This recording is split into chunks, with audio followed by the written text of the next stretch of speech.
wyse van 'n opening kan ek net sê baie welkom almal hierso by Nampo Alpha. Ek is Tobias Dooyer, ek is die hoofbestuurder van Graan Suid-Afrika. Ons is eintlik maar net die grondeienaars hierso. Dis heerlik om die Alpha span te hê en die hele doel, anders as graan, kyk ons hierdie keer na die lewende hawe. Dis heerlik om almal op die plaas te hê, dis julle plaas, dis ons plaas. En tydens hierdie geleentheid kry ons ook tydens die geleentheid van Alpha, kry ons ook geleentheid om gesprekke te hê oor sake van belang wat interessant is. So die gesprek van vandag gaan baie rondom die rooi vleiswaardeketting, maar die tema is spesifiek die nie-konvensionele waardeketting. Wat ek nou al gesien het is die rooi vleiswaardeketting is bitter groot en bitter kompleks. Dewald is een van die grootste bedrywe in Suid-Afrika. Ek weet julle soms sê hulle is groter as graan. Dan sê ons maar altyd, maar julle vreet ons graan. Dus ek dat is ook die minus, ja. Ja, dis groot. Ek dink ons besef nie altyd die grootte daarvan nie, want ons dink net bees. Ons vergeet die skaapkomponent daarvan, kom ons noem die kleinvee.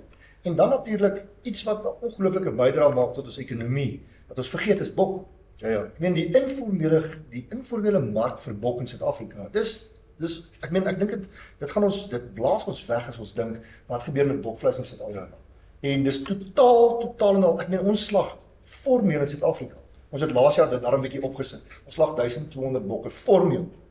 En die res is alles informeel. Dit is unbelievable. Ek het skaap groot geraak, ek het daar in die noorde van Afrika geleer, daar is lekker bok, as jy seker weet watter vleis jy kry, maar lekker bokvleis is reg. Maar kom ons begin aan daai kant, jy het nou eintlik, ek het jou laat inspring. Kobus, ek gaan vra dat jy nou net sê jou naam, waar kom jy vandaan, boerdery en sulke tipe van dinge. Hoe lyk jou vleiswaardeketting? Hoe boer jy met vleis? Hoe pas dit uit? Baie dankie Tobias vir die geleentheid. Dankie ook aan Nampo Alpha. Dit regtig is 'n besondere geleentheid hierdie. En dis belangrik dat in 'n tyd wat ons leef wat baie produsente voel hulle het nie regtig seggenskap of word nêrens hoor nie om hierdie tipe van forums aan te bied. So dankie daarvoor. Ek dink dit is 'n skitterende gedagte. My naam is Kobus Bester. Ek is al vir so 22 jaar beesvleisprodusent en ek nog 'n baie spesifieke definisie oor 'n beesvleisprodusent. Want die feit dat jy beeste aanhou, is nie te sê jy is 'n beesvleisprodusent nie. Ek boer net buitekant Ventersdorp op die Klerksdorp pad, weerskante van die teerpad, so ek is eintlik letterlik hier in die pad af. Ek draai nêrens af nie, ek draai van hier af, as ek terugry plaas te draai ek reguit op die plaas.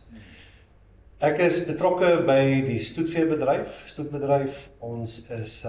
Ek is een van die direkteure by die LRF, ek is ook die rasdirekteur van die Sandra Beestelers Genootskap, maar my passie lê daarin om goeie gehalte vleis winsgewend te kan produseer met so klein as moontlik impak op die omgewing en om dit dan ook volhoubaar te doen. Ek skoei my beginsels en dit wat ek toepas het sy op die plaas as ook in die bedryf waar ek dalk 'n rol of 'n bydrae kan lewer 100% op die visie wat die rooi vleisbedryf het vir 2030. Ek sê spesifiek is die rooi vleisbedryf se visie nie die RMIS visie. Wat sê visie? Visie 2030. Dit is 'n alombekende visie, jy kan ook gaan Google byvoorbeeld en dit fokus op spesifieke areas. Dit gaan nie net, ek gaan vir Dewald later, of ek hoop jy gaan later vir Dewald die geleentheid gee om dit meer toe te lig. Maar wat belangrik is dat ons moet verstaan dat in jou boerdery onderneming, al is jy nie noodwendig by die punt wat jy vleis produseer nie, lewer jy 'n bydrae in hierdie waardeketting. En dit is belangrik dat ons seker maak dat dit wat ons doen is gefokus om 'n bydrae daartoe te lewer. En dit is wat hierdie bedryf volhoubaar gaan maak. En om volhoubaar te wees, beteken 'n paar daar's verskillende definisies. Nou, wat doen ek op my plaas? Ek beoefen ultra-hoë druk beweiding. Ek is primêr 'n stoetteler, waar ek produseer genetiese materiaal wat 'n verskil sal maak om winsgewendheid te verhoog.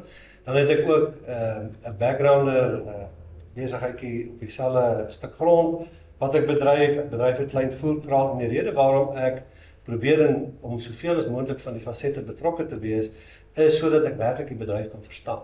Dit help nie jy het 'n opinie, maar jy het nie belange in die bedryf nommer 1 en dan as jy dan in 'n klein faset van 'n bedryf betrokke is, dink ek is dit belangrik dat jy jouself onderlê in daai deel. As dit 'n goeie kalfstelsel is, dan is dit reg. As jy konsentreer op backgrounding, of growers, verskoon die Engelse terminologie, maar dis maar wat die mense verstaan, dan moet jy dit 'n spesialis gebied maak, spesialis veld maak. Maar belangrik dat jy verstaan, en dit is wat ek te alle tye graag bepleit, dat jy moet in jou bedryf 'n verskil maak met die oog op dit wat ons graag wil bereik. Nou wat is dit ons wil bereik?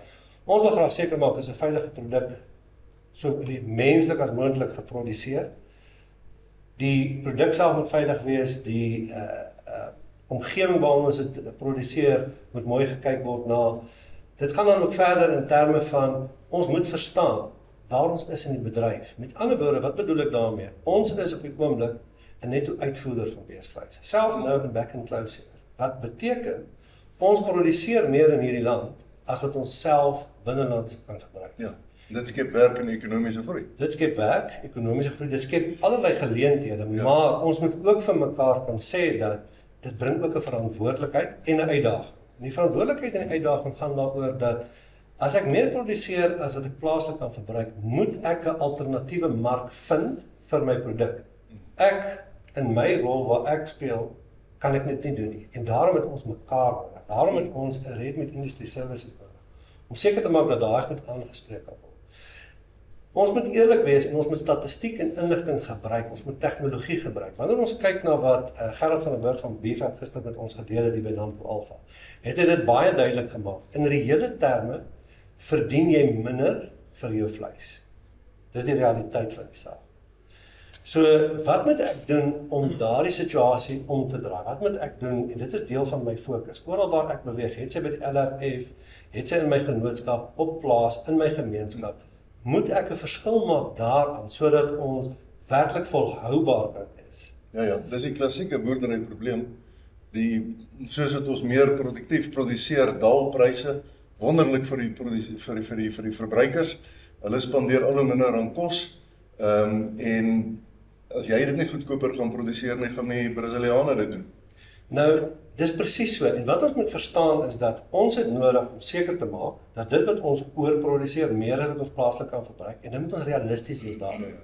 Ons het baie duidelik gesien uit die statistiek wat Gerard vir ons gister gewys het, dat die plaaslike verbruik van rooi vleis in die vorm van bees en skaap, en ons daar bok by te reken, ons het nie die inligting, is besig om af te neem. Wanneer ons gaan kyk na per capita verbruik van beesvleis, sit ons by omtrent 11 kg per persoon in Nederland per jaar. Skaap 1,5 kg. Ja. So ek het nodig om die produk wat ons meer van produseer, ons wil dit winsgewend produseer, moet ek na 'n ander mark toe vat. Maar om dit reg te kry, moet daar seker gesondheidsreëls in plek wees. Back and close here help ons nie op hierdie stadium nie. Goed soos ensootiese siektes, brucellose help ons nie op hierdie stadium nie. Daar's 'n klomp huiswerk wat ons moet doen om regtig seker te maak ons is volhoubaar in die toekoms. Ja. Dis ook belangrik, dink ek, dat ons produsente, die rolspelers in die waardeketting moet die bedryf verstaan.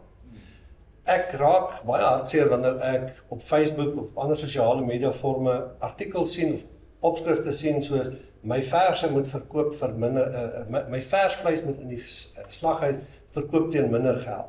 Mense vergeet die feit dat wanneer jy vers slag, het jy net rondom die uterus in die omgewing van tussen 8 en 12 kg vet wat weggegooi word, wat nie benut word nie. Ja. Die feit dat so duur stadig groei.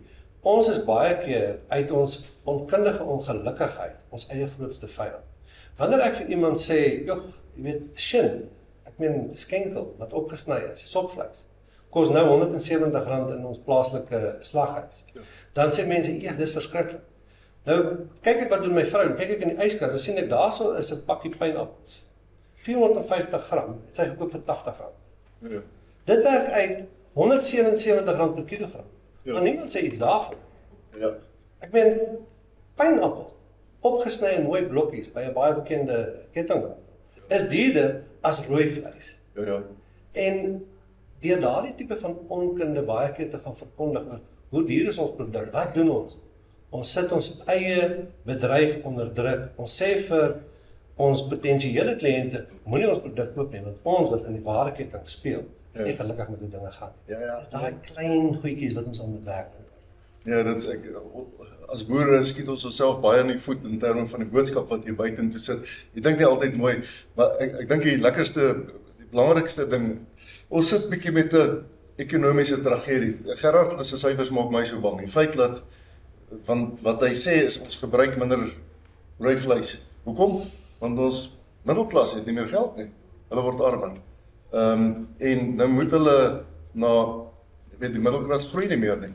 En dis, ek dink waar vleis uit die aard van die saak 'n geleentheid is, hoe gaan ons ekonomie groei?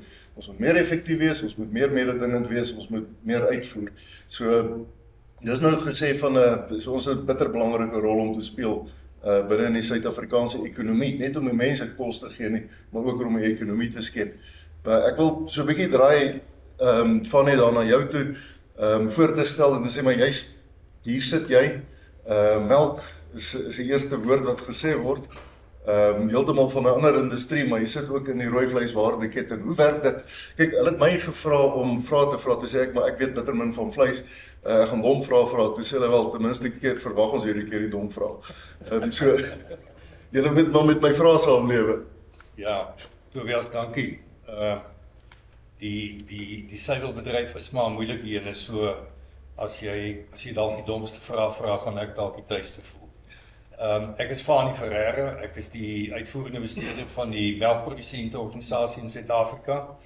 So 'n klein bietjie oor my agtergrond, ek het 35 jaar self gemelk, in van die hardste dele van die Oos-Vrystaat. Ek het dit altyd baie geniet, dit was goeie dae, goeie jare, en die bedryf het al die jare vir my baie goed gesorg. Ek is so van 2015 af is ek betrokke by die nasionale direksie van die MPO, en het ons hier na die einde van 2019-2020 'n baie sterk poging aangewend om ons organisasie bietjie te ontvorm of hervorm, om baie meer diensgerig te wees. Ons het regtig groot probleme gekry rondom dit, en het ons van direksievlak af 'n bietjie 'n dryf aan die gang gesit om te kyk, laat ons organisasie 'n bietjie hervorm om meer na die belang van die boer te kan omsien en te kan verstaan wat daar aangaan. En ek het in 2020 self opgehou melk, as gevolg van maar die groot drukomstandighede wat die binneland beleef het. Dis 'n eintlik 'n vak op sy eie wat mense dag of wat oor kan gesels, maar daar's baie druk wat ons moes deurstaan, wat net nie vir ons moontlik gemaak het om verder aan te gaan nie.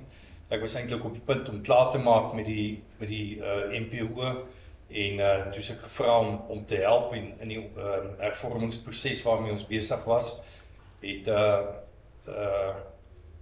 die direksie my toe nou genader en gereken, ek is die enigste een wat tyd het om toe nou die herstrukturering te doen, en aanvanklik was die plan gewees om dit vir 3 maande te doen, en 5 jaar later sit ek nog steeds daar, so miskien het ons iewers iets reg gekry. Tobias, ek dink net so 'n klein bietjie agtergrond oor die primêre suiwelbedryf, en ek dink dit is belangrik om net die konteks te stel om op die einde by die vleiskant van die ding uit te kom. Hier's sekerlik min van die paneellede of die boere wat hierso sit vandag wat nie ook vir jou sal sê hulle het een of ander tyd in hulle lewe het hulle gemelk. En ek dink is hierso in die vroeë 90's, die data wat ons het ons 28,000 melkboere in Suid-Afrika gehad. Ons het vandag 880. Die 880 melkboere vandag produseer amper 2 keer soveel melk soos wat die 28,000 geproduseer het. So ons vat so aan 11 miljoen liter per dag op die stadium. Die bedryf is baie interessant opgedeel. Die 3 kusprovinsies, Natal, Oos-Kaap, Wes-Kaap is natuurlik die grootste produsente. Tussen hulle 3 produseer omtrent 92% van ons melk. So die hele binneland het ons as die noordelike provinsie saamgegooi, omdat hy net so klein geword het. So van die Oranje rivier af tot by Messina produseer ons op die stadium tussen 8 en 10% van die melk.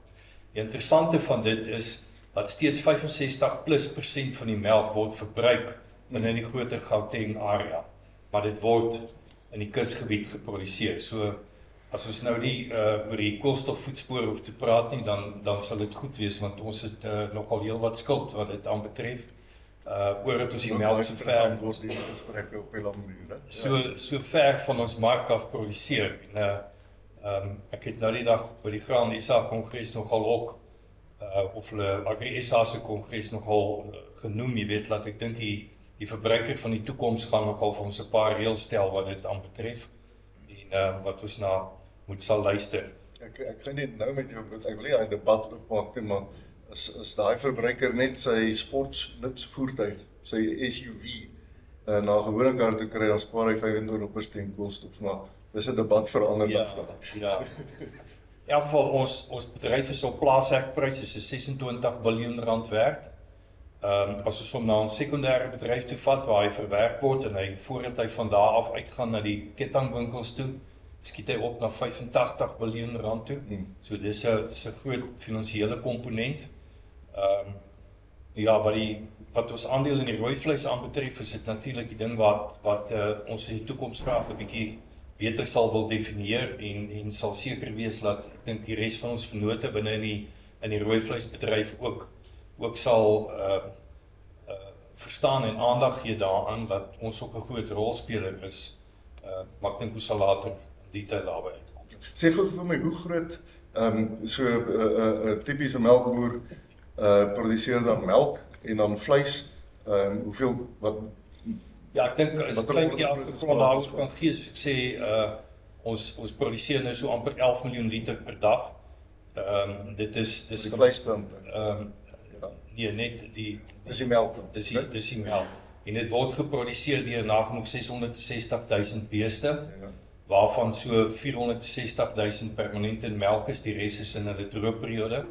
Wat is maar 'n belangrike komponent is by ons bedryf, voordat ons hou nie passasiers aan op 'n melkplaas nie. Elke dier wat daar is moet produseer. As hy nie produseer nie, dan word hy net vinniger deel van die rooi vleiswaardeketting.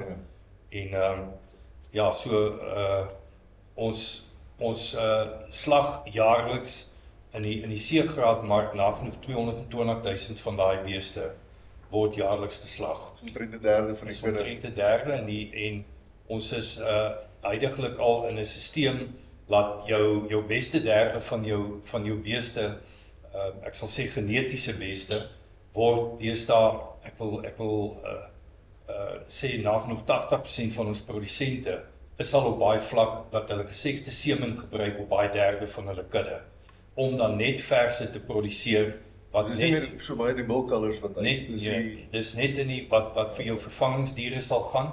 Die ander 2/3 wat dan nagenoeg 460.000 is, word geïnsemineer deesdae met enigiets van Simbra.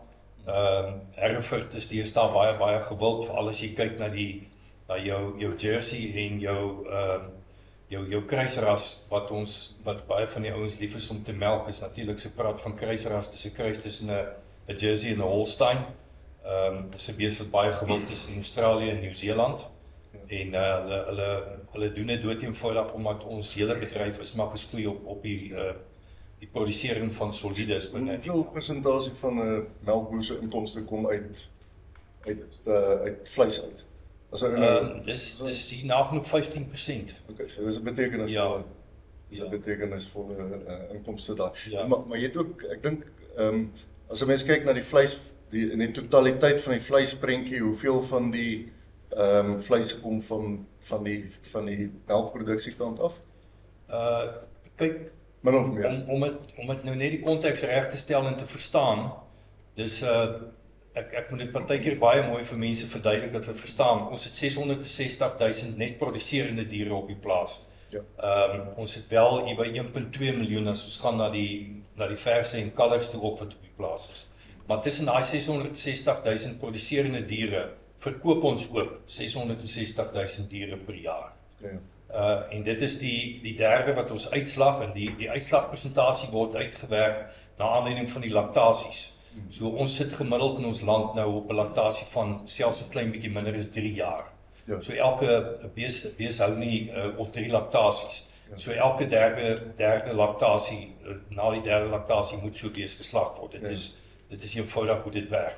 En ons om eendag te praat oor die, want die hoenderouens het mos Ja. dieselfde tipe van met die lenne, Ja. wat na 'n spesifieke periode verlaag die produktiwiteit ook, ja.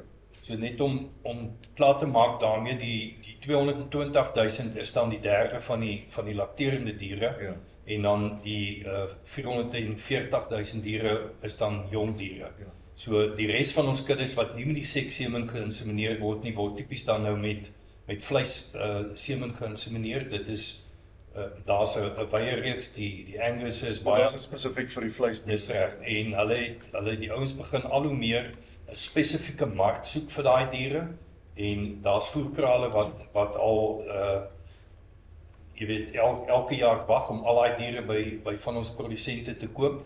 Dan is daar natuurlik die gedeelte van daai diere wat op dag oud geslag word. Dit raak al hoe minder omdat hierdie ander mark besig is om te ontsluit, jy weet, en dit raak vir finansiëel op vir die ouens baie beter. Maar daar is nog 'n klein hoeveelheid van jy weet diere wat byvoorbeeld met Holstein of suiwer jerseys geïnsemineer word en daar sal 'n bulkalf kom wat eintlik nie waarde op in daai plaas het nie. Die sal baie keer in die dagoudmark ingaan en dit sal maar tipies vir hondekos of daai mark. Alright. 100%, jy kry 100% van jou inkomste uit die beeste uit, jy is omtrent uit die rooi vleis waardeketting uit, jy is omtrent 15%. Dani, jy's meer bekend as 'n graanprodusent.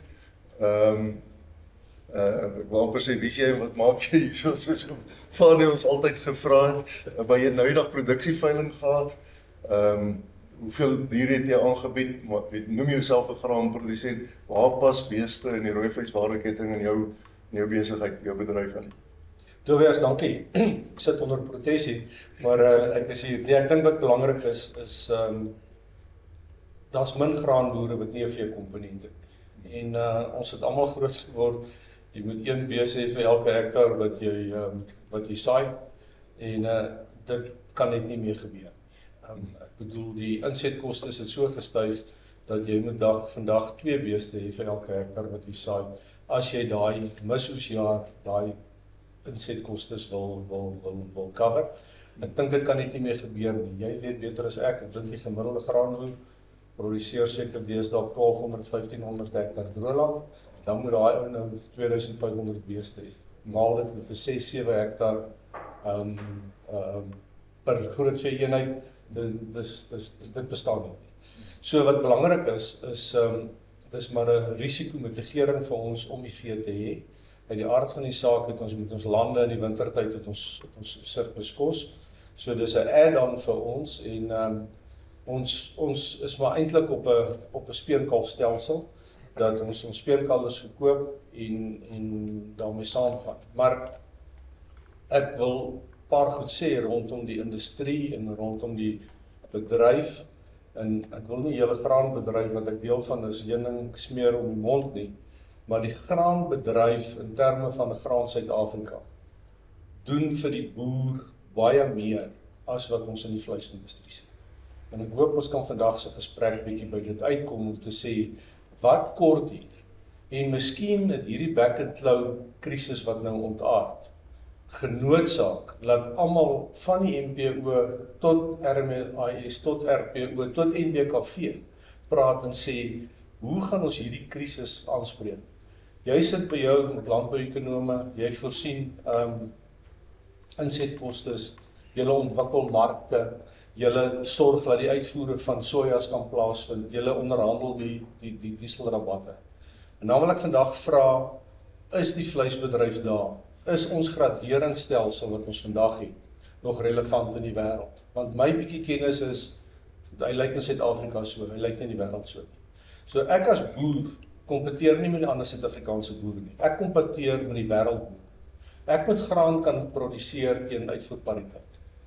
Ek moet in invoerpariteit dis jaar wat ek geld maak. Die uitvoerpariteit jaar moet ek oorleef. Ons moet die waardeketting effektiever maak in die vleisbedryf. Want as die waardeketting effektiever is, dan maak almal geld. Van die produsent tot die slagter tot die ou wat hom uitvoer. En my dilemma is, ek kan vandag 'n telefoon optel, ek kan 10 makelaars bel en ek kan my graan verkoop. As ek vandag besluit ek gaan my speenkalvers met die vrotmielies vir jaar voer en nie as 'n speenkalf verkoop nie, want daar's back and claw in my omgewing en nou moet ek my speenkalf teen 'n diskonto verkoop. Nou gaan ek hulle voer, maar as ek nie reeds met 'n slagpale 'n reëling het, ek kan nie net opdaag met 'n vet bees en sê ek gaan op hierdie slagpale slag. Want daai ketting het verander. Die voerkraal het sy eie slagpale, uit sy eie mark. So as ek nou my beeste daar wil inbring, dan word hy teen R3 diskonto gekoop, want ek is nie deel van die stelsel nie. So ons is nie effektief in die vleisketting nie. Ons laat nie alle rolspelers toe om eerlik te kan deelneem. So ek gaan bietjie stir vandag, ek gaan 'n paar goed nog later sê wat ek dink ons moet regkry, maar dis die voordeel wat ons het van om aan forums deel te neem, want ons wil almal wat hier sit, wil die bedryf beter maak. En as daar tekortkominge in my boerdery is, dan wil ek graag hê, help my. As daar tekortkominge in die bedryf is, moet ons met mekaar kan praat en ons moet hierdie ding kan vorentoe vat. Terug te kom, ons doen presisie boerdery. Ons probeer hierdie goed mos nou uit die aard van die saak in ons beeskuddes doen, en ek is glad nie stoeteler nie, maar ek verkoop goeie kommersiële diere wat waarde toevoeg tot enige aanhoudse boerdery. Ou wat nie wil verse groot maak nie, ek maak verse van groot, ek verkoop baie diere. Ek kon tot nou toe dit reg kry deur 'n goeie inentingsprogram op BN. My kudde is nou 35 jaar BN-vry. So 'n ou dag op en hy sê ek koop hier 'n skoon dier. Maar nou kom hier 'n nuwe klap van 'n back and claw wat ek nou niks mee te doen het nie. Ek kan nie my diere ent vir dit nie. Ek kan nie 'n waarborg gee dat hy nie by my gaan inkom nie, want ek kan myself nie beskerm nie. En dis waar ek vra, jy het landbouekonome, ons rooi vleisindustrie, daai nuwe voertuig, kom ek noem hom nou in my kop, Vee Suid-Afrika. Vee Suid-Afrika moet veearts hê. Vee Suid-Afrika moet protokolle hê. Vee Suid-Afrika moet kan onderhandel om enstowwe by die privaat sektor, die IP's daar te kry, dat die privaat laboratoriums ons hierdie goed kan maak. Ons is nou 30 jaar in 'n nuwe demokrasie, ons weet die staat kan niks mee doen nie. As ons nie hierdie goed as industrie en as bedryf in ons eie hande neem, gaan ons nie kan kompeteer met die wêreld daar buitekant. So ek wil graag 'n organisasie daar sien, wat my kan adviseer, moet ek my speenkalvers verkoop, moet ek backgrounding doen, hoe lyk die somme moet ek voer, ek soek een wat met back and claw kan kom en vir my sê, hier het ons jou enstof gekry, hier kry ons internasionale enstof, die enstof wat ons tans in Suid-Afrika kry, word net gespuit by kuddes wat uitbreek, en hy werk net 6 maande. Dis 'n waterbasis enstof, ons moet 'n oliebasis enstof kry, daar moet merkers in wees, laat ek vir die ou wat my beeste kom koop kan gemoedsrus gee en sê, hierdie ding is langtermyn geënt. En ek wil nie in die entingsdebat ingaan nie, dis 'n debat op sy eie, ons kry nie eens BM in die landbeheer. Hoe gaan ons back and claw beheer deur elke 6 maande? Hierdie goed te ent.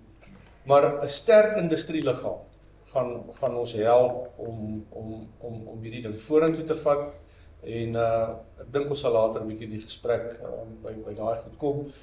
Jy het die debat so 'n bietjie oor die koolstofvoetspoor oopgemaak, en ek wil nie so toe gaan nie. Ek wil net sê, ek sien nêrens daai massa sojas en mielies wat ons produseer, in koolstofdioksied uithaal. Waar word dit in die somme van die koolstofvoetspoor gebring? Die bietjie diesel wat die graanboere gebruik om te plant en die kunsmis, maar dit wat hulle skoon maak met die gewasse op die land.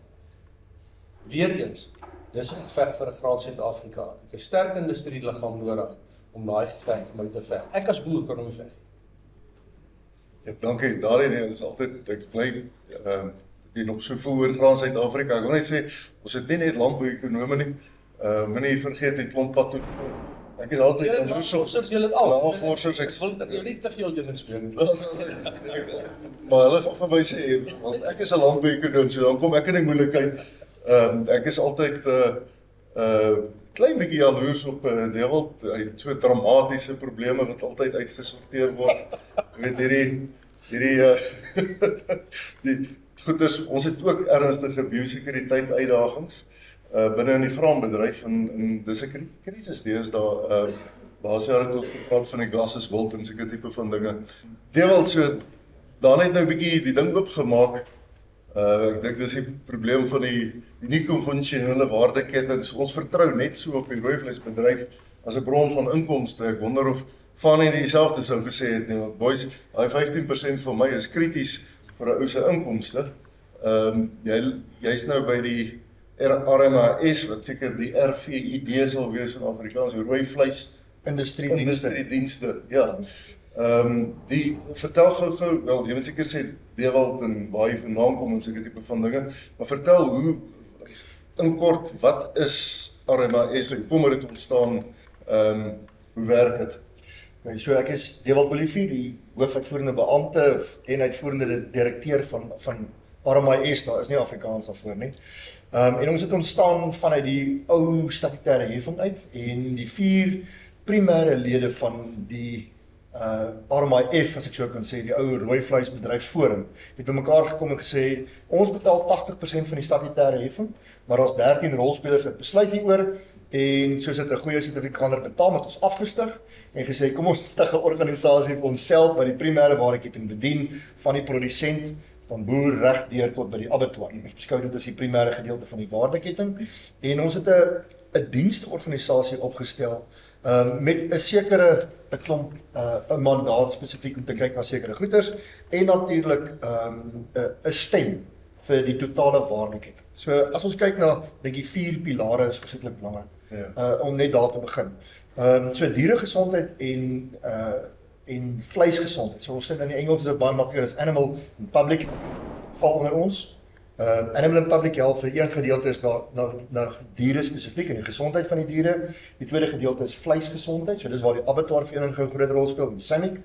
En die tweede been is inklusiewe groei, of dan nou transformasie.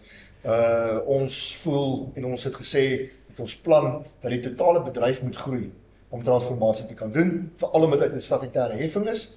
Die derde been is marktoegang wat ons na kyk en dit is vir nuwe toertreders. So ek verduidelik dit altyd so of dit nou wit, swart, geel, pink, pers is. Enigiemand wat 'n nuwe toetreder tot hierdie bedryf is, moet toegang hê tot markte, plaaslik en internasionaal.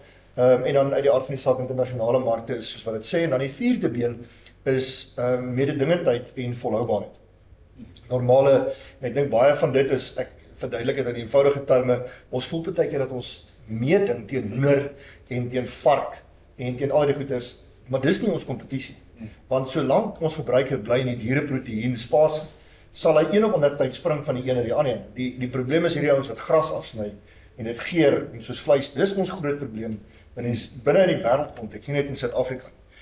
En dan natuurlik volhoubaarheid. En ons het julle dat die CO2 en ek gaan nie te veel oor die ESG en daai gesprekke hê nie, maar dis volhoubaarheid in die ware sin van die woord is vir ons is en ek was nou op 'n internasionale platform wat ek moes praat oor volhoubaarheid in die boere in Suid-Afrika en ek het gesê vir ons is volhoubaarheid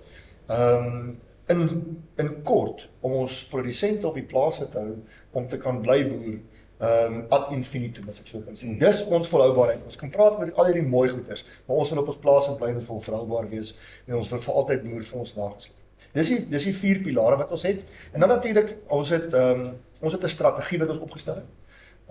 Wat RMIS bymekaar gebring het uit hierdie 4 organisasies. Uitgepraat van die strategie en ek moet net sê so die 4 organisasies wat begin het is die rooi vleisprodusente organisasie, of die RPO en voorheen bekend as NERPO, die National Emergent Red Meat Producers Organisation. Nou hulle bestaan nie meer nie.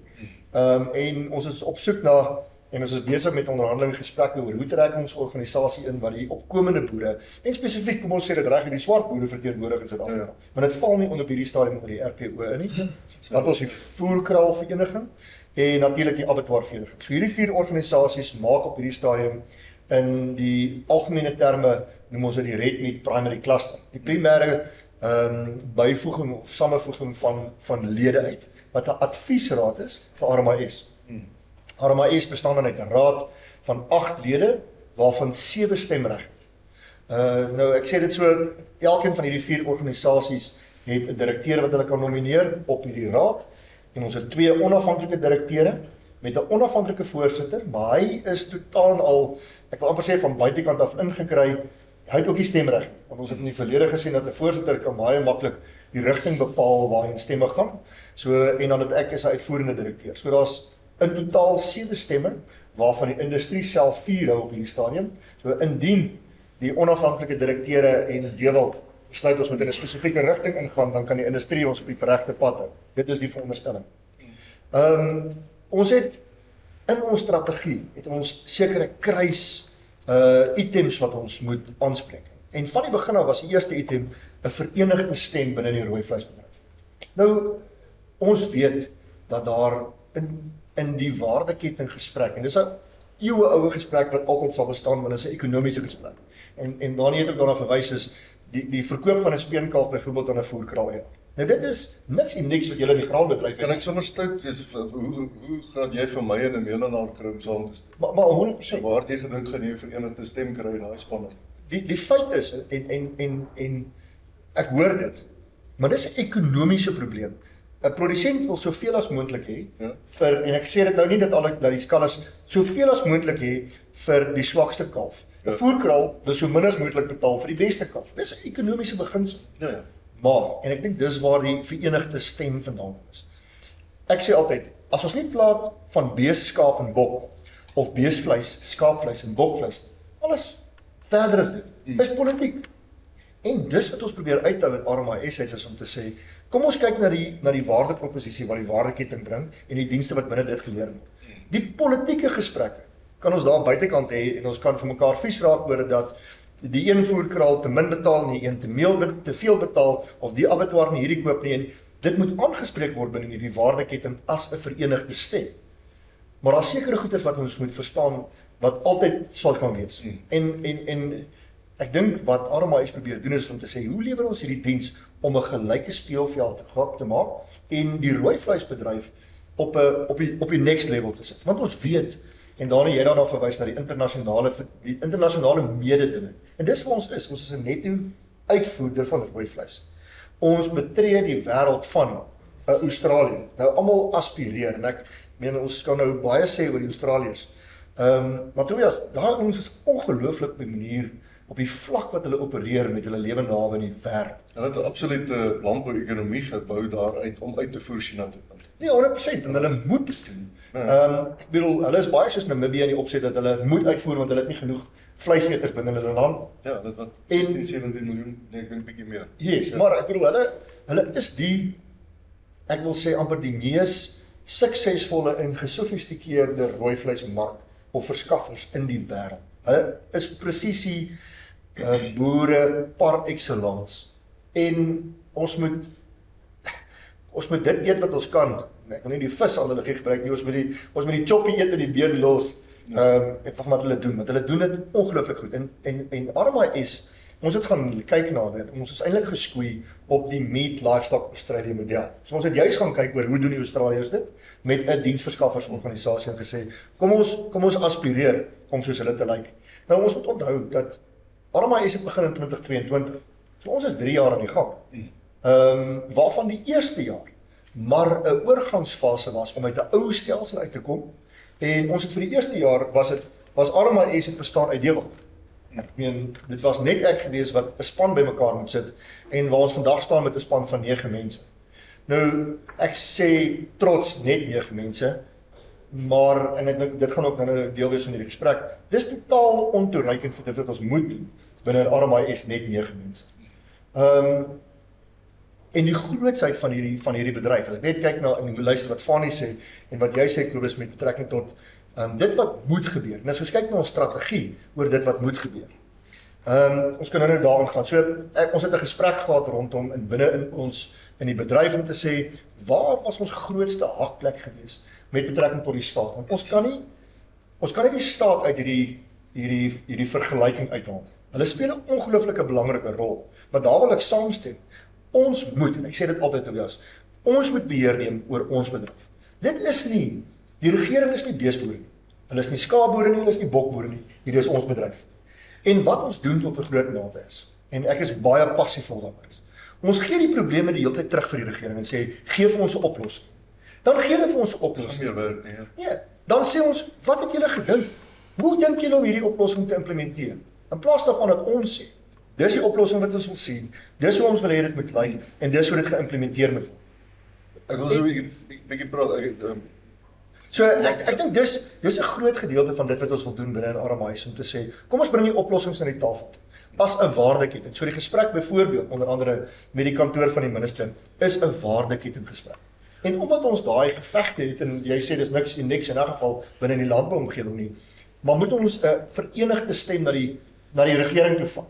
Want sodra ons, en hulle is slim, sodra ons as 'n verdeelde waardeketting voor hulle staan. Dan sê hulle nee, gaan sorteer julle probleme uit en as julle ooreenstem, kom julle terug na ons. Vir jare was ons so verdeel geweest, terwyl dat ons eintlik niks reg gery het nie, dat ons besig was met mekaar, met persoonlikhede, en op die einde van die dag oor, hoe moet hierdie geldjies verdeel word, en wie moet nou wat kry? In plaas daarvan om te sê, hoe vat ons hierdie bedryf? En ek gebruik altyd die analogie, ons is besig om dood te bloei. As ons nie, dit wat ons het vat, en ons maak dit suksesvol, sodat ons daai sustainability of volhoubaarheid vir die ou op die plaas het, vir die voerkraal eienaar, vir die abattoir, want hulle almal speel 'n rol en die een kan nie sonder die ander bestaan nie. As ons dit nie gaan doen nie, gaan, en ek sê dit met baie respek onder die Brasilianers, ongelooflik 'n model by hulle. Die kwaliteit van hulle produk is laer as ons. Maar weet jy wat? Ons het nie 'n graderingsstelsel. Ons kan dit nie bewys nie.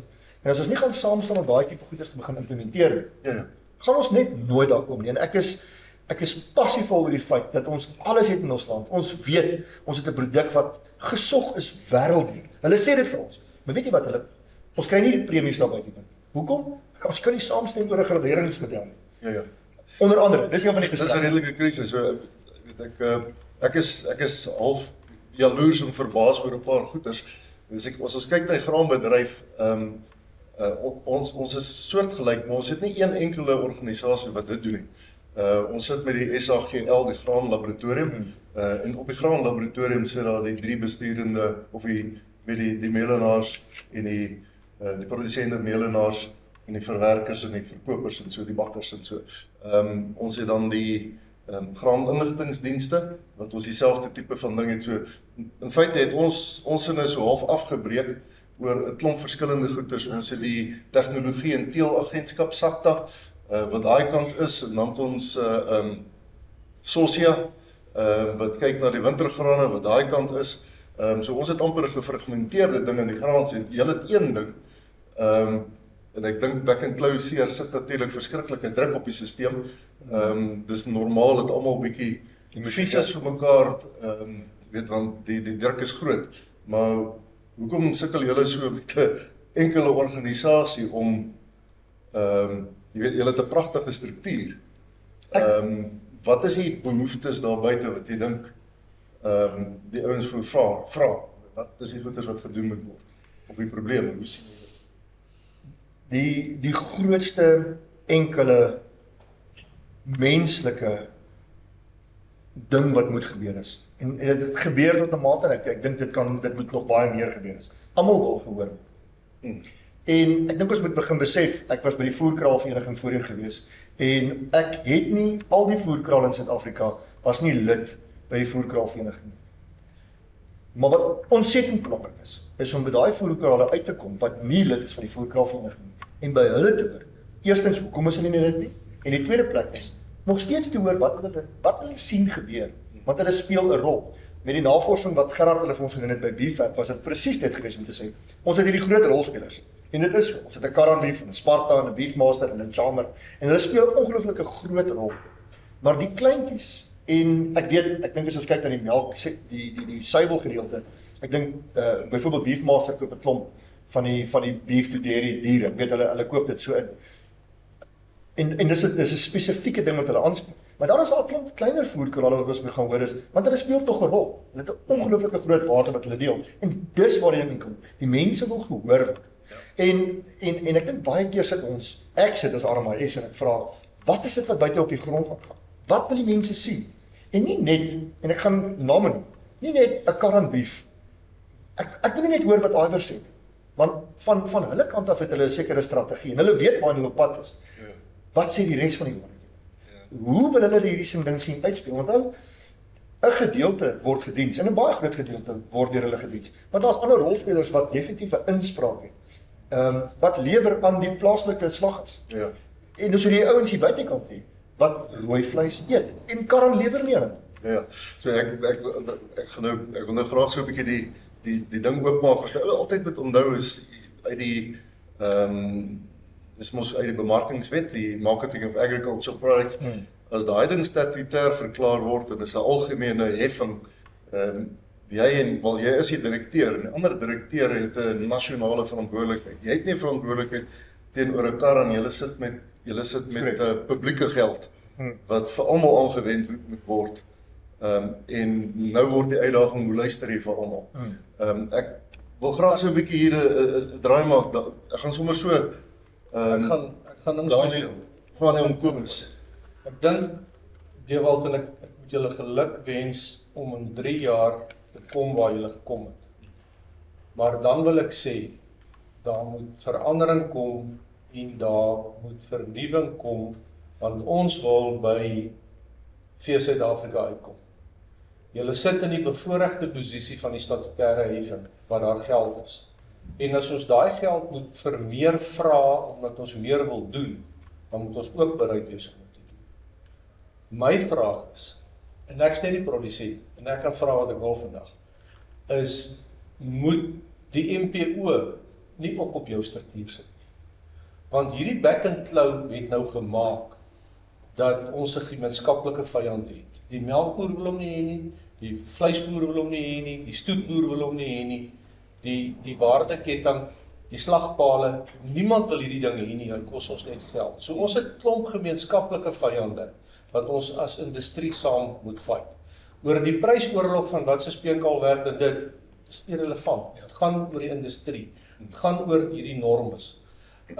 Moet ons nie die RMIS net uitbrei? Ek besef, ek sit ook op rade. Hoe kleiner 'n raad is, hoe makliker is dit. Maar jy moet bietjie groter rade hê, dat jy albei rolspelers het. En nou sit duiwelsadvokaat Dewald. Jou voerkrale sit op een stoel, jou abattoirs sit op die ander stoel, maar is eintlik dieselfde. En dan het jy net die RPO daar, en dan ons sukkel om NERPO te kry. En die punt wat ek wil maak, as ons as industrieliggaam wat die paar groot melkboere 'n besluit neem, die kleiner melkboer gaan saam.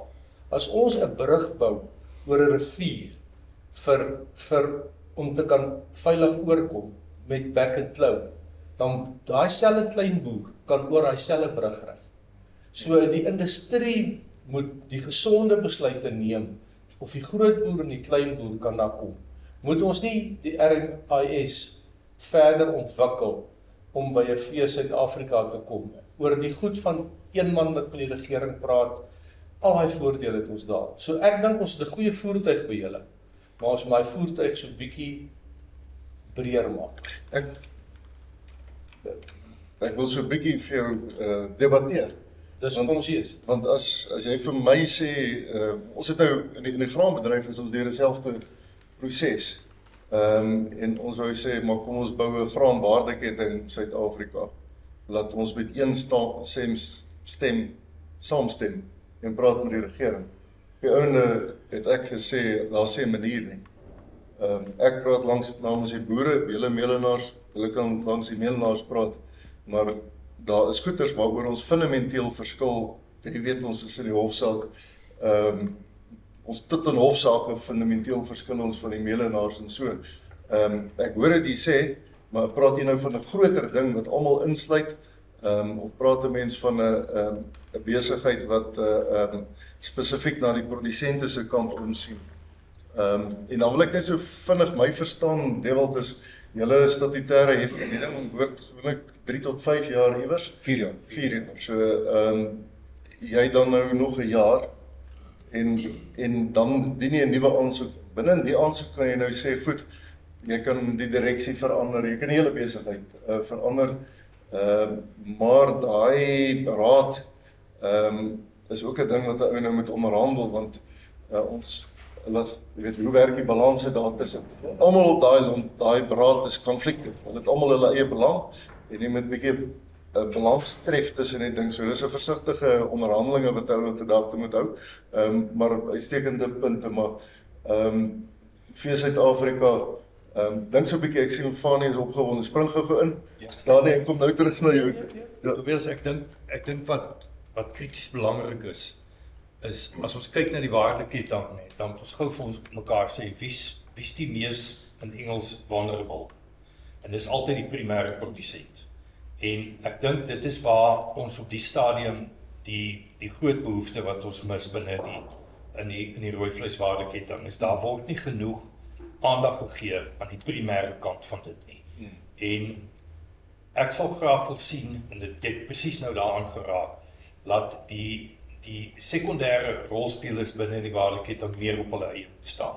En laat ons nader beweeg aan almal wat primêr geraak is binne die ding, voordat hulle die mees uitgelewer is. As jy gaan kyk binne die doelstellings van die Nasionale Bemarkingsraad en spesifiek gaan lees wet 47 van 96 wat die MAP Act is, soos wat hulle sê, dit is die bemarkingswet. Daar's 4 doelstellings binne hom. Wat die enigste ene wat eintlik die belangrikste is soos hy in Engels geskryf is, the viability of the industry. En daai ding kom altyd vir my terug primêr toe. En ons het nie genoeg beskerming vir die primêre produsent nie. Ek voel dat die res van die waardeketting, jy weet soos byvoorbeeld in die suiwelbedryf, ons is prysnemers 100%. Ons het bitter min beheer oor dit wat ons vir ons prys kry. Jy kan bepaal dit wat op jou plaas is en daar kan jy verbeter. En jy kan jou potlood skerp maak soveel soos wat jy wil. Jy het nie veel beheer oor dit wat vir jou aangebied word nie. Waar ons sekondêre rolspeler het die vermoë om waarde toe te voeg tot sy produk. En hy kan, as hy by die winkel gaan aanklop om hierdie produk te verkoop, het hy 'n bietjie van speelruimte binne in daai ding wat ons nie het nie. En dit kom terug na die rooi vleis waardeketting toe ook. Ek dink Daniël het begin daarmee om te sê, jy weet, jy het nie veel van 'n keuse nie. Jy moet maar in 'n plek speel. So my pleidooi sal wees dat ons meer gaan fokus op dit wat primêr op die plaas gebeur. En jy weet as ons net bietjie ons koppe optel en jy kyk op sosiale media en jy weet wat daar aangaan, die geraas wat ook in die agtergrond gemaak word, dan dink ek is dit belangrik dat 'n mens tog probeer raak sien. Hoekom gebeur hierdie goed? En wat wil daai ouens vir jou sê? Sonder om individue en mense raak te sien. Daar's 'n probleem. Ek en Kobus het vroeër daaroor gepraat. Jy weet, as jy 'n kleiner rooi vleisprodusent is, het jy deesdae 'n probleem. Want jy sukkel om dit te maak. As jy 200 en net om die wiskunde daarvan vinnig te maak, as jy 200 koeie moet aanhou op 'n 7 hektaar en daai 7 hektaar soos in die wêreld wat ek vandaan kom is 12 na 14.000 rand werd. Dan kom jy baie vinnig op 'n som van 20 miljoen rand wat jy nodig het om daai 200 beeste te kan onderhou.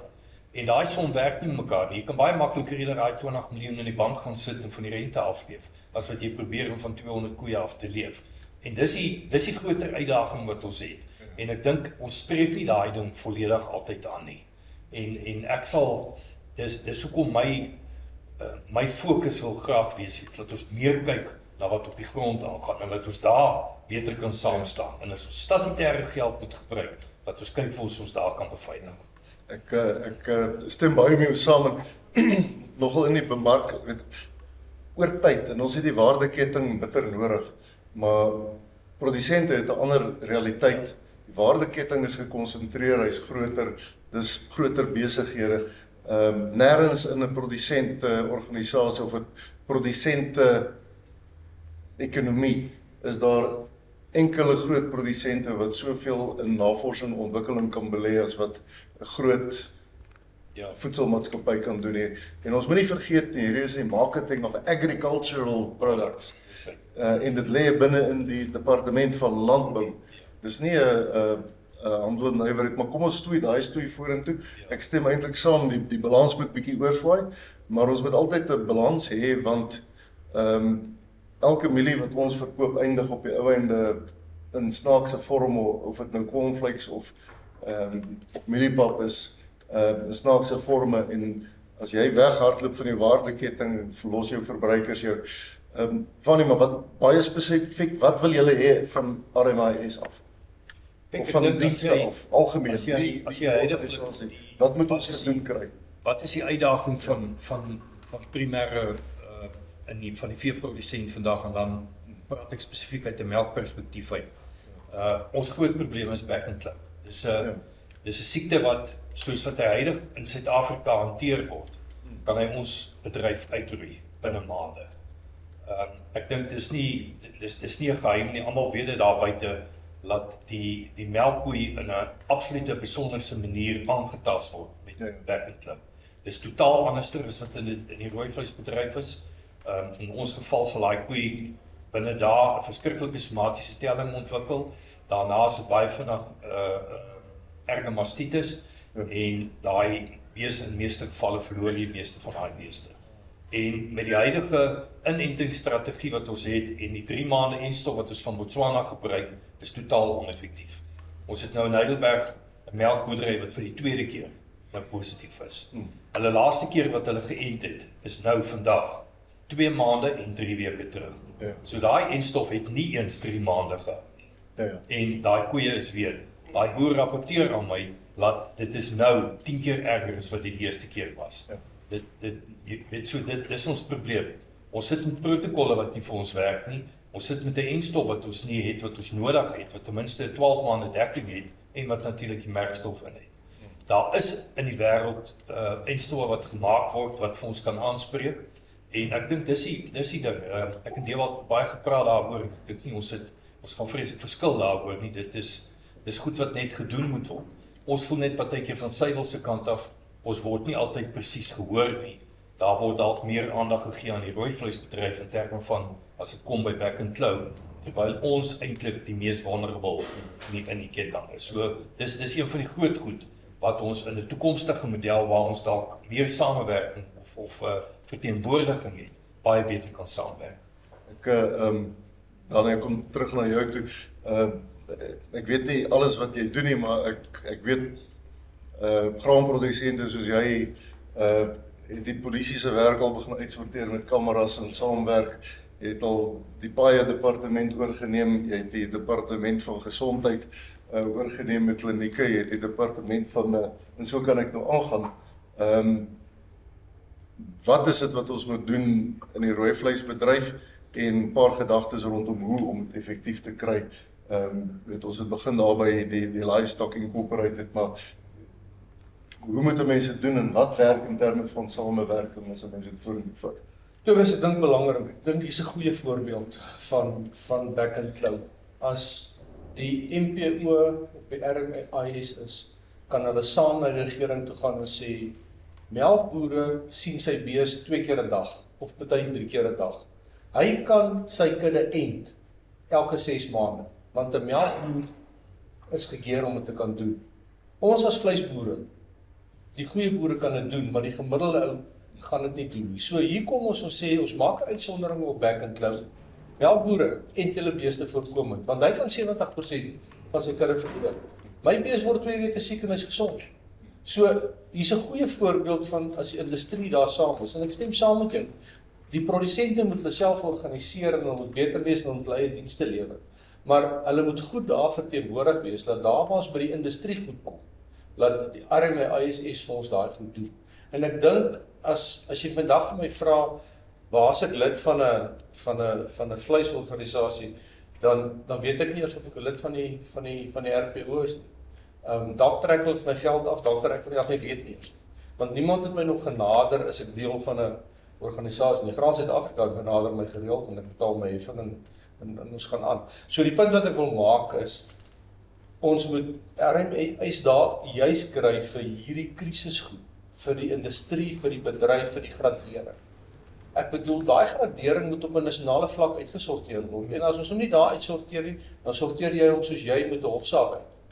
So iewers moet jy die forum hê om hierdie goed te kan vorentoe vat. En ons moet met mekaar praat, ons moet mekaar eerlik wees, ons moet mekaar sê, hoorie, jy knyp my nou. Ek sien jou nou terugknyp.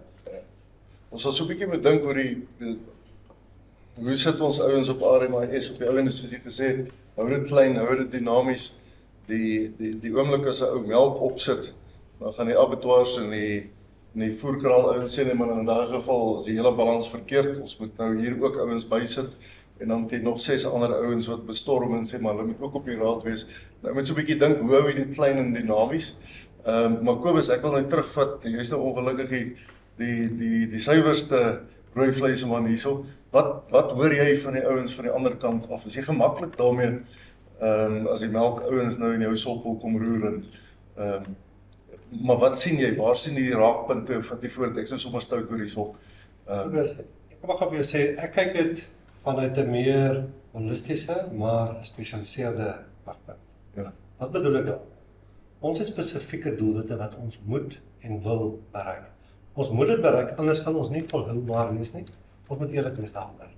Alles dui daarop, ons produseer in reële terme teen laer as 15 jaar terug se vlakke. Dis die realiteit, selfs met die prysvlakke wat ons vandag baie opgewonde oor is, wat ons nie konstant kry per maand, is dit een van ons uitdagings. So nou is my vraag altyd goed, as ons weet waarheen ons op pad is, as ons verstaan wat dit is wat ons graag wil bereik, dan moet ons van onsself gaan sê, goed, vir watter rede kry ons dit nie reg nie? En dit is waar my uitdaging is. Die feit van die saak is op die oomblik, het ons strukture, maar as ons baie eerlik moet wees, val of die strukture vir ons, of die leierskap binne die strukture, val vir ons. Nie almal in die strukture is sleg nie.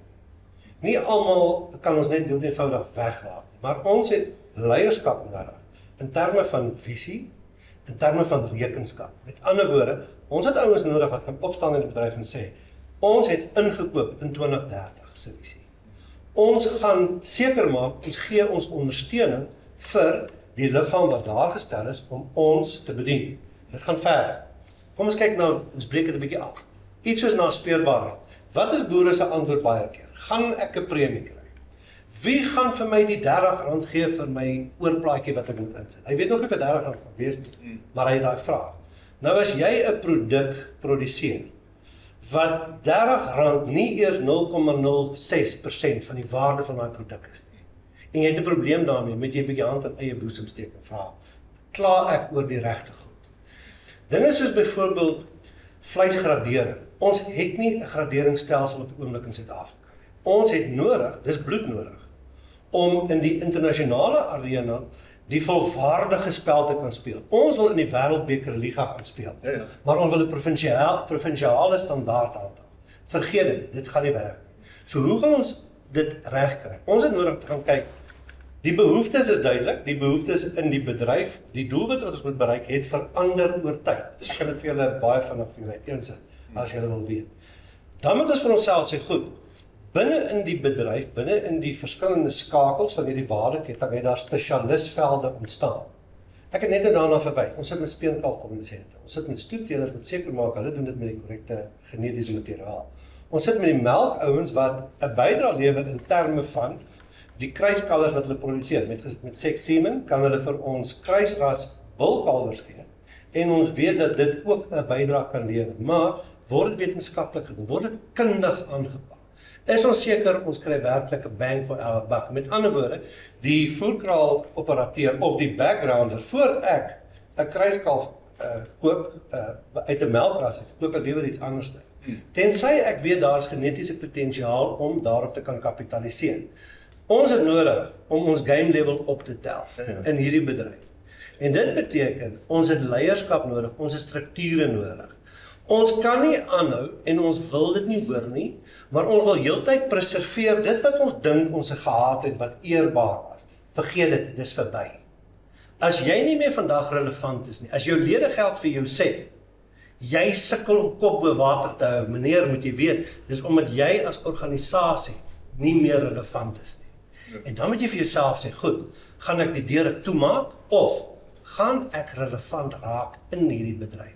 Gaan ek deelneem aan 'n bydrae tot sukses en volhoubaarheid, want slegs dan het jy bestaansreg.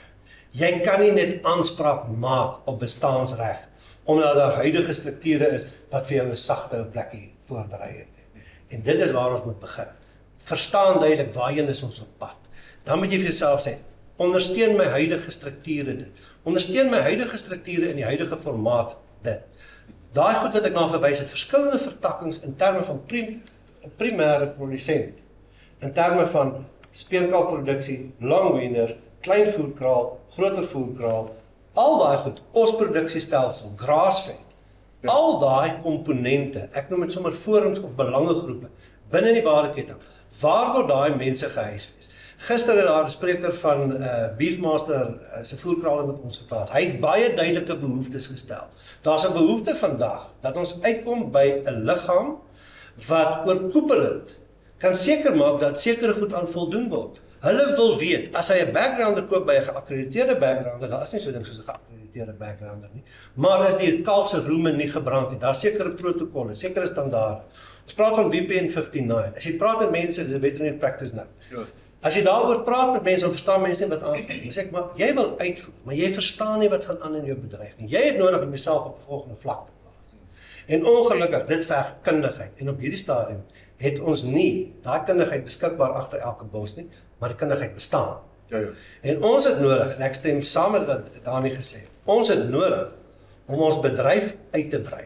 Ons kan nie aanhou om, jammer ek is klein manier te lewe nie. Ek wil ook die Aussie kan aanvat. Ek wil ook die Amerikaner kan aanvat. Ek het nou die vorige gehad, 3 weke terug, uit die laaste 2 weke het ek meer as 'n week gespandeer met een van die top Australiaanse genetici in Australië. Bob Weber was hier van Amerika. Hoekom doen ons dit? Ons vergewis onsself van wat gaan aan in die wêreld. Ek wil met daai ou kan kompeteer. Ek wil my doodmaak nie. Ek kan nie. Ek is te klein, maar dis nog nooit my behoefte gewees nie. Ek wil my regmatige aandeel in die bedryf wêreldwyd wat ek kan kry. Dis wat ons nodig het. En ons het regtig nodig om te gaan besin. Dit wat ek huidigelik gedoen het, wat nie werk nie. Skiet dit in die kop en kry klaar. Verander dit. Ek sê nie vervang die bus wat jy gebruik as 'n voertuig nie. Maar as die drywer waaragtig nie vir jou kan vat in die rigting waar jy wil gaan nie, haal die drywer agter die wiel uit. Laat hy maar agter gaan sit en sit die regte ou agter die wiel. Maar op hierdie stadium dobber ons rond.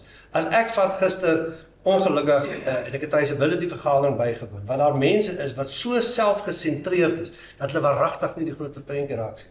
Mense, hierdie is 'n massiewe bedryf. Maar ons moet pas op, dis die klein klippie in die radkas wat die werking stop. Ons moet gefokus wees. Ons moet die regte mense ondersteun. As ek kyk die negativiteit onder ingeligte boere rondom iets soos naspeurbaarheid. Nou gaan almal alles van my weet. En ek weier om daai te sê. Kan jy my sekuriteit waarborg op my data? Meneer, wat se waarborge vereis jy? Ja. Verstaan jy wat jy vra? Wil jy in die openbare of in die internasionale arena kan speel en wil jy kan meeding? Dan het jy nodig om hierdie en hierdie te tik. Ja. En waaragtig is daar mense wat aanhou om negatief te wees. Vergeet die negativiteit. Kom met 'n oplossing. Ek wil amper sê, ek wil elke bedryfsorganisasie wat betrokke is in die rooi vleiswaardeketting vra, wat 'n positiewe bydrae het jy gemaak die laaste 2 jaar rondom die bydrae tot die sukses van die doelwitte wat ons daar gestel het vir die rooi vleisbedryf. Dis wat ons by moet uitkom. Maar nee, ons is so selfgesentreerd. Ek gaan hierdie van myself beskerm en daai van myself beskerm. Ons moet groter word as dit. Hierdie bedryf is groot. Hierdie bedryf kan kragtig wees, maar as gevolg van gebrekkige leierskap en kundigheid kom ons nie uit waar ons moet wees nie. Ek het vrede, die melkouens kan saam wees. Ek het vrede, die boerbokke moet hulle self beter organiseer as daar 'n behoefte is. Die belangrike ding gaan daaroor, jy moet voordat jy enigiets kan aanspreek, moet jy weet die behoefte bestaan en dan moet jy jouself organiseer om daai behoefte aan te spreek. Ek kan vir Dewald en ander verlang besig hou met die behoefte wat ons het, wat ek het as 'n produsent in die verskillende sektore van die waardeketting waarin ek betrokke is. Ja. Maar die groot ding is net, ons moet uitkom by resultate. Ja. En as ons aanhou om dieselfde ding te doen en aanhou om onsself te verdedig, aanhou om verskoningkies uit te dink, gaan ons nie daarby kom nie. Ons het nodig om hande te vat. Ons het nodig om ons ondersteuning te gee. Waarom is dit vandag nog so dat 'n organisasie soos RMIS moet sukkel om global location numbers te kry? Boere wat te traag is om deel te neem. 'n eenvoudige ding wat jy kan doen, dat jy op jou selfoon kan doen. Waar is die leier wat opgestaan het en vertroue geskep het en gesê het, ons as organisasie ondersteun hierdie en ons gaan vir julle wys hoe om dit te doen? Waar is dit? Met ander woorde, ons het 'n vraagstuk en 'n behoefte in die bedryf. Ek het vrede met die bykom. Die melkou kan bykom. As die wildou wil bykom en hy dink hy maak deel uit van rooi vleis, Ja. ek het nie 'n saak daarmee. A rising tide raises all boats. Dis waar ek wil wees. Ek wil sien dat almal saam beter vorentoe gaan. Ek wil graag sien dat Suid-Afrikaanse beesvleis nie net 'n kommoditeit is nie, maar dat dit iets is wat gerespekteer word, iets is wat 'n aanvraag is, iets is waarop my land en sy mense kan kapitaliseer. Dit is wat ons geld maak. Ja. Ek wil volhoubaar kan geld maak, want baie ouens wil vinnig geld maak. Dit gaan nie oor vinnig, hierdie gaan oor volhoubaar. Ja. My kinders se kinders se kinders moet kan aangaan. Ek wil daai goed op 'n plek kry. Hierdie is nie net 'n vinnige operasietjie nie, maar ons het regtig kundiges nodig. Ons het duidelike aanduidings in terme van wat gebeur in die wêreld, wat is aan die gang in wêreldekonomie, en ons weet met Trump en ander is dit nie maklik om dit te voorspel nie. Maar ons moet vir onsself korrek posisioneer. Ons het kundiges nodig vir dit. Dis die behoefte wat ons het. En ons moet seker maak dat ons met die regte inligting bedien word van grondvlak af op. Jy begin enige produk by die volgende verbruiker of die aankoper van daai produk. Dit is hoe dit werk. Ja. Ons moet seker maak ons verstaan wat verwag die voerkraal, wat verwag die backgrounder, wat verwag die kommersiële ou van die stoetteler. Wat is sy behoefte? Wat verwag die verbruiker? Want eintlik al hierdie goed beteken niks as ek nie die verbruiker se geld uit sy beursie kan kry nie. Ons weet en daai goed is ons baie duidelik gewys. Die restaurantbedryf is onder enorme druk. Restaurantbedryf was 'n baie groot rolspeler in die verskywing van vleis.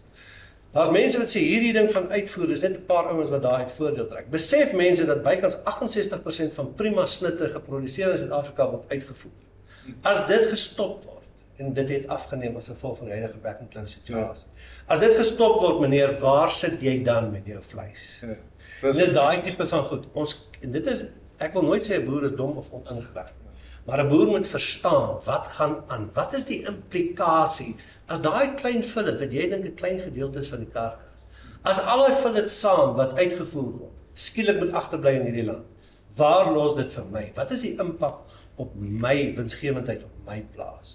En ons het kundiges nodig, ons het professionele mense nodig. Ek wil nie altyd sê wetenskaplikes nie, maar as ek dit sê, wil ek ook vir julle in dieselfde asem sê.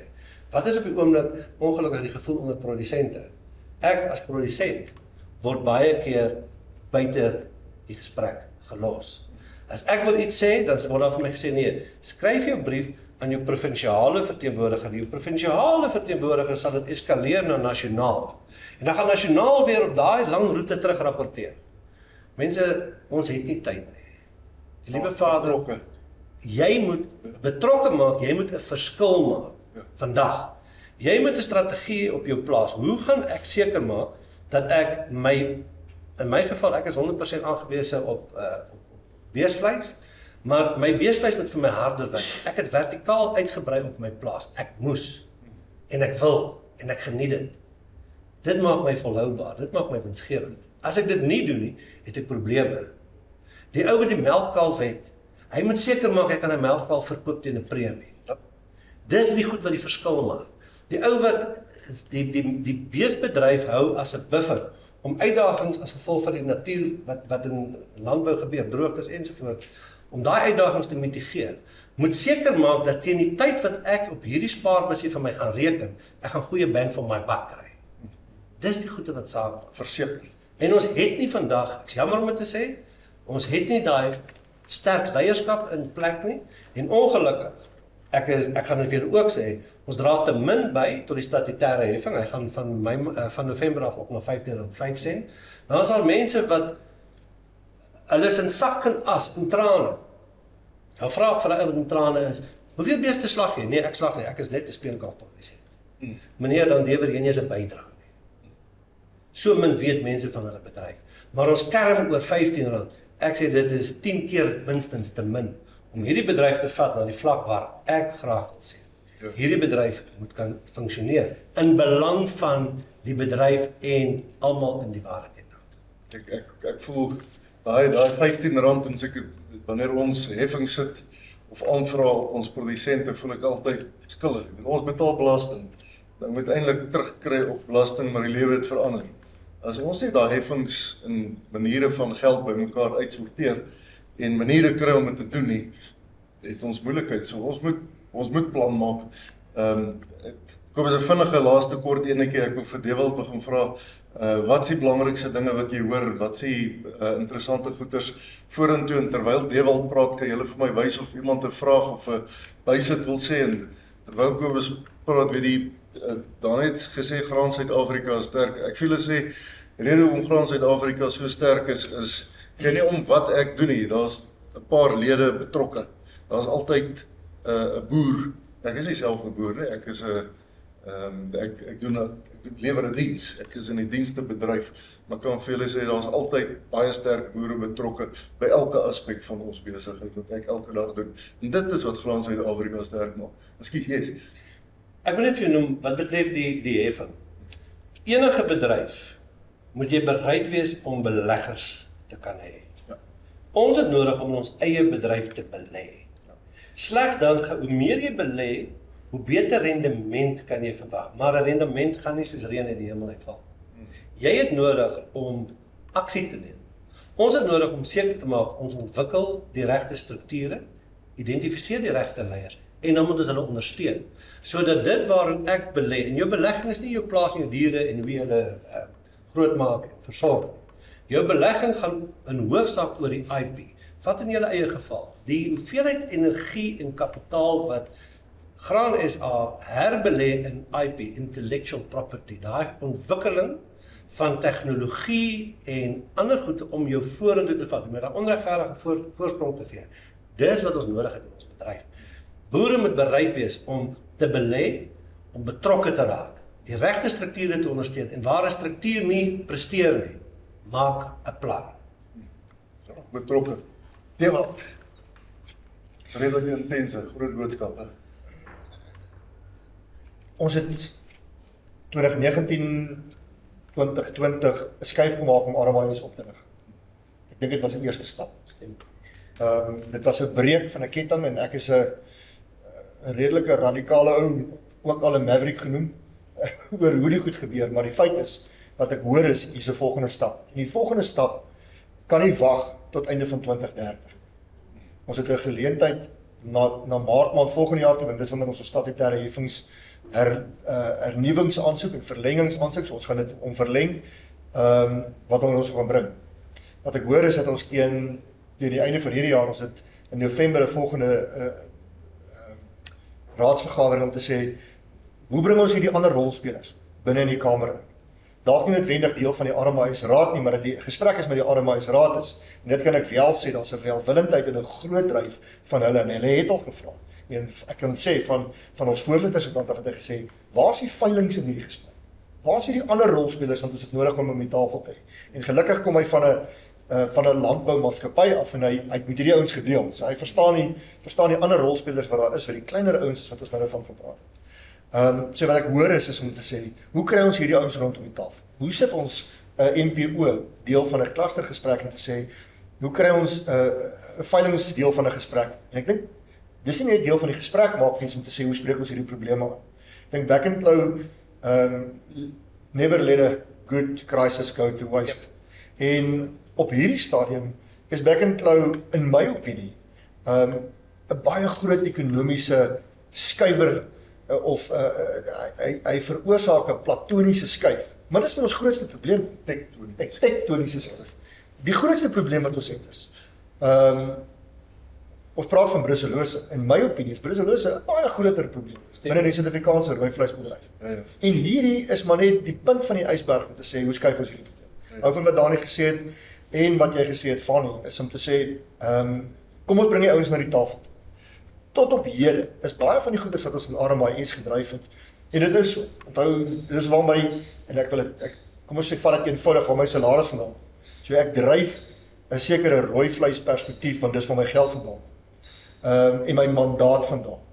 En dis vir my nou, om terug te gaan en te sê, cluster, 4 organisasies, wie sit ons by hierdie mense by? Hoe bring ons julle in? Hoe maak ons hierdie gesprek groter? Ek dink tot 'n groot mate is dit 'n verdere gesprek met Graan SA ook. Ek dink daai cluster, en ek en jy het al die gesprek gehad, Tobias en vroeër, om te sê is, die noue samewerking tussen Graan SA en RMIS moet nog nouer wees. Want ek dink daar's definitief 'n korrelasie, net as ons kyk na die voer van beeste en voerkrale, maar is meer as dit. Daar's 'n klomp goed wat ons kan doen, wat ons kan nie net koste spaar nie, want soos wat Dani wat hy sit, spesifiek, ek meen, jy het 'n gedeelde belang tussen ons twee. En waarom moet jy dubbel betaal vir sekere dienste, as ek so kan sê? Ek dink dis 'n ander ding wat ons moet aanspreek rondom sekere dienste wat gelewer word, wat 'n koste kan afbring, dat ons net bysit, So ek dink daar's definitief ander belange wat ons ook na kan kyk en kostebesparings vir die totale waardeketting. Daai belasting wat jy van gepraat het, dink ek, en die lede bydraes moet ons definitief ook in ag neem en sê wat spreek ons definitief van en hoe teen ons daai landbou-ekonome wat daarin na verwys het. Want 'n landbou-ekonoom, ja, sy fokus is dalk op hierdie stadium op graan. Maar binne sy leeftyd het hy natuurlik ook met lewende hawe gewerk. So hoe deel ons daai kennis sonder om nog 'n persoon aan te stel. Ek meen selfs met julle wat julle het by julle van. Daar sekere ouens wat ons op die grond het wat sekere en ons het ook al hierdie gesprek gehad wat sekere funksies kan verrig wat gedeel kan wees onder andere. En ons moet die totale lewende hawe en ek wil amper by hierdie gesprek die volstruise insluit. Dalk jy noodwendig die eiers en die hoenders nie, hulle lyk so 'n bietjie anders as ons. Nee, Maar die volstruise speel 'n ongelooflike belangrike rol dit wat ons ook en rooi vleis. Ja. So ons moet daai ons bytrek en sê, wat het julle geleer? Veral op lessons learned. En dis hoekom ek trek vir Adrian Olivier wat 'n verjaardag by hulle is baie in met gesprek en sê, hoe doen julle hierdie goedes? Hulle het dit reeds gedoen. Hulle het seker goed, baie kleiner op 'n kleiner skaal, maar die uitaard van die saak is, hulle het wenne gehad. Van julle het in die NPO wenne gehad. Ons in die rooi vleis het wenne gehad. Julle het wenne gehad. Maar ons praat te min oor hierdie wenne en hoe sit ons dit mekaar te voor. So wat ek hier uitvat is, vir my is dit om terug te gaan nie net na my raad en maar die klusterlede om te sê, hoe trek ons hierdie mense? Dis interessant. Tobias, ek dink ons het goeie vordering gemaak met vandag se gesprek. Ek is ironies dat ons by 'n Graan SA logo sit en ons praat oor die rooi vleisindustrie. Dit sê wat Kobus sê, hier's foute aan die agterkant. En ons moet hierdie foute regmaak. Jy praat oor konflik, jy sal weet, ek was op 'n stadium in die Militrust gewees toe daar vreeslike konflik was. En ons het daai konflik net opgelos deur te sê wat is in belang van die industrie. Ons kon 'n SAGIS daar stel. Ons kon die nasionale oeskattingskomitee ondersteun. Ons kon 'n graangebou bou en sê die industrie het dit nodig. So as ek op my tafel sit of ek 'n voerkraal hou is of ek 'n kommersiële produsent is of 'n GMPO is, ek wil back and claw uitsort. As die graderingsregulasie in die wêreld sê hy moet so lyk en ek as voerkraal stem nie saam nie of ek as boer stem nie saam nie of ek as NPO stem nie saam nie, dan moet ek na my lede toe kan gaan en sê dis hoe die wêreldstandaard lyk. Ons moet groot genoeg wees om te kan uitstyg om te sê dis die level waar ons wil wees. Ek kan nie van 'n melenaar in Suid-Afrika verwag om 'n laer standaard te aanvaar vir milies as wat die wêreldstandaard is. So kom ons haal ons hoede af, kom ons wees groot, kom ons sien die end picture en sê hoe vat ons hierdie industrie vorentoe. Dan is die konflik van belange op sekere vlakke, maar daar sekere goed wat hier nie konflik is. Dis standaarde. En ons moet leef na daai standaarde. Dis my laaste een wat ek wil gooi. Lekker perspektiewe daar so. Ek kan maar vra vir toemaak perspektiewe. Weet nie altyd welkom om nog gesprekke en onderwerpe op te maak, maar dink ons moet so 'n bietjie gaan skou kyk en bietjie gaan tyres skop en beeste se poppe vryf. Ek dink al soveel goed wat gesê behoort te word, maar dit help net ons praat. Ons het nodig om oor te gaan tot aksie. Ons het nodig om te doen. Ons het nodig om te glo wat die visie is. Ons moet dit verstaan, ons moet dit ons eie maak. 'n Doel, 'n wenpaal wat jy sien op die horison, is nie waar, as jy hom sien, is hy nie daar. Jy moet 'n plan hê, jy moet 'n plan bestuur om daar uit te kom. Ek wil graag 'n beroep doen. En ek dink is eintlik vandag 'n aanklag teen die bedryf dat ons by Graan SA geleentheid en as ek die Engels mag gebruik venue moet sit om hierdie goed uit te sorteer. 'n Bedryf so groot en so sterk so wat die rooi vleisbedryf of die rooi proteïenbedryf dan wees. Ons en die huidige struktuur het onsself versaak. Hou op om terug te kyk. Hou op om verlede te dwaal. Kom ons fokus op dit wat voor is, op dit wat ons vorentoe kan regmaak. Kom ons ondersteun die mense wat reeds aan die werk is en kom ons maak seker ons almal lewer 'n positiewe bydrae om daarby te kom. So we zijn vir myself weer ingooi. Ons sit met Nampo terrein wat een van die wêreldskoue vir landbou is. Hierdie skou wat julle nou hier 3 jaar loop. Dit moet die skou van die industrie van die rooivleis ook raak. Ons moet nie daai dubbelstrukture nog ander skoue en nog ander plekke gaan hou nie. Hierdie terrein is hier. So ons ondersteun julle om hierdie ding te vat en te sê, wys wie's die boere van Suid-Afrika. Of dit graanboere is, of dit veeboere is, of dit die industrie is. Kyk die geboue wat opgesit word op jou terrein. Kyk wat doen jy vir die veebedryf. Jy's 'n graanorganisasie, maar almal kan hulle rasse hier kom uitstaan. So kom ons vat hierdie ding en ons kyk waar kan ons hierdie scope na watter level toe vat. Ek is dankbaar vir die gesprek en ek is dankbaar vir Albert sien ek nou nie, maar ek dink dit is regtig goed om hierdie gesprekke te hê. Vir te lank word daar gesprekke gehê agter toedeure. Hash saggies gesprekke. En die feit is, dit is wat dit is en daar's mense wat ongelukkig is oor hoe goed tans lyk. Daar's mense wat ongelukkig is oor dat RMIS en Dewald sekere goeders doen. En ek waardeer en is een van daai ouens wat sê loop my tromp op en sê vir my en ek sê dit altyd, hier's my selfoonnommer, as jy nie hou van wat ek doen nie, bel my dit as 'n gesprek kan hê.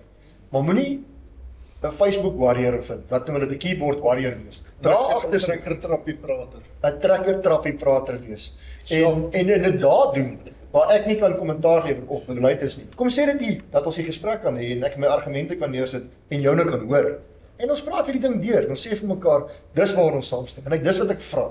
Ek vra dat ons meer sulke gesprekke het. En dat ons openlike gesprekke het rondom wat die probleme is wat daar is. En nie wegkruip agter rekenaars, want op hierdie stadium, en ek sê dit weer en ek herhaal myself, maar daar is soveel goede wat op sosiale media gesê word. En oop briewe wat geskryf word vir wie weet wie. Het die gesprek en as jy man genoeg is, staan op en kom na my toe of bel my en sê vir my, dis waarmee ek 'n probleem het en dan hier ons die gesprek. En ek dink ek is dankbaar vir dit. Ek kan daarom ons appel sê, jy is altyd, dis jou private en publieke lewe daai. Tobias, ja, ek dink ons gaan definitief meer as 'n verenigde front moet optree. Ons gaan definitief meer vertroue moet skep na buite toe. Ek dink dis van die belangrikste boodskappe wat ek het.